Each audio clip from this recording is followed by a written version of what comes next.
let you go, can you tell us the story of landing in Roy Keane's house, getting some advice off the great Keane? Well, it's a funny story because I was after falling out with Damon Richardson at the time, and I think my ego was after getting the best of me, so I kind of stopped playing for the Champions League match, and I went for a walk, and Roy's mum said to me, "Are you okay?" And I said, "Oh, I'm having a nightmare at the minute." Like, so she said, "Oh, Roy's inside, do you want to see him?" So it was the first time I really got to sit and chat with Roy, and as I walked in, Roy said, "Oh, geez, you're the fella causing all the trouble, are you?"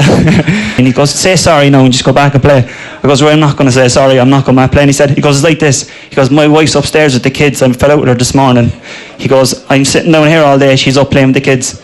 He goes, "I'm like a dog, she's delighted with her day that I'm not with her." And he goes, "I'll say sorry at 11 o'clock. And she goes, "It's all grand." And he goes, "I sat down here and sitting down for the last 10 hours like a dog for no reason."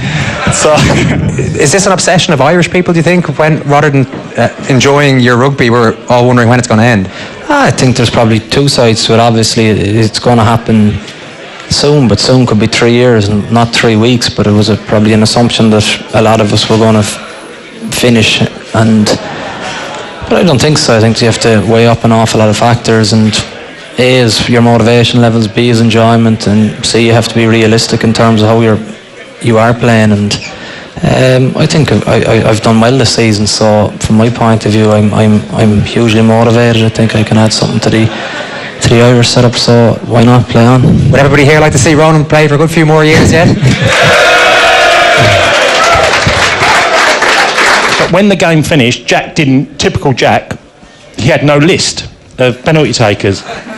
And Ray Houghton's, because it was like Captain Ray was always the one, just busying himself up and deciding, you'll take one. And he said to me, "Do you want a penalty?" And I was like, I'm thinking I'm not a penalty taker. And he said, "You're a man or a mouse?" And Andy Townsend had just gone past the cheese. To me, this is all in the centre circle.